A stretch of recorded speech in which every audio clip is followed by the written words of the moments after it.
coach, les supporters du Sporting de Charleroi continuent à rêver et Charleroi continue à rêver d'Europe.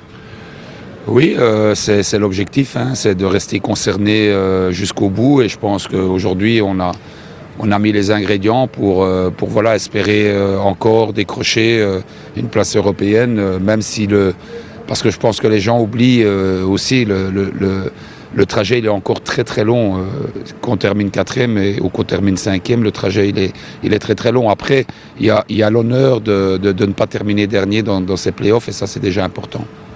Puis ce score contre une bonne équipe, c'est pas le 6-0 qu'on a pu signer contre le Lierse en saison, c'est vraiment un 5-2 contre une équipe des playoffs 1.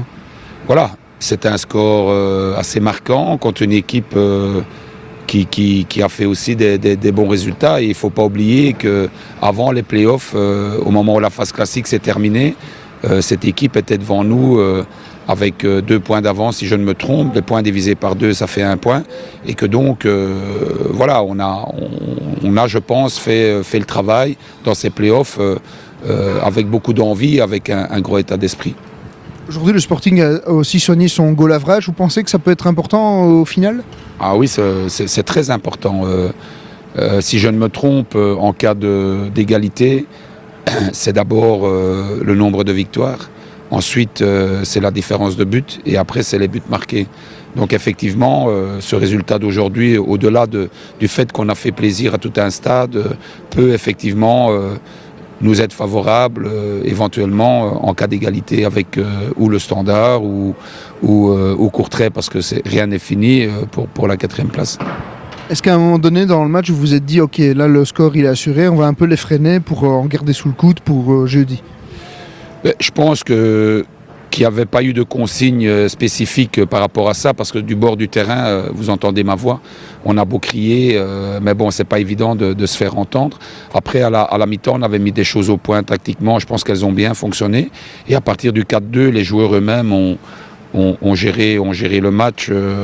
Voilà, on a la chance aussi d'avoir des joueurs avec de la grande vivacité comme Ndongala, comme Khalifa, comme Témon, qui en étant organisés peuvent partir en contre et mettre un but ou l'autre comme on l'a fait aujourd'hui. Alors jeudi, c'est le dernier match à domicile contre le club de Bruges qui vient de perdre. La consigne, ce sera guerre à la bête blessée ou l'Europe, elle est pour nous ? Ce sera certainement un peu des deux. Hein. On va continuer dans cette philosophie-là en se disant que voilà, tout est encore possible. Et après, il ne faudra pas oublier qu'on joue contre Bruges. Bruges a fait une saison extraordinaire. Malheureusement, ça tourne un peu moins bien pour eux actuellement. Mais ils ont certainement l'un des meilleurs, si pas le meilleur entraîneur de Belgique. Ils ont un noyau avec beaucoup de qualité. Et comme on dit toujours, les grandes équipes et les grands clubs ne meurent jamais.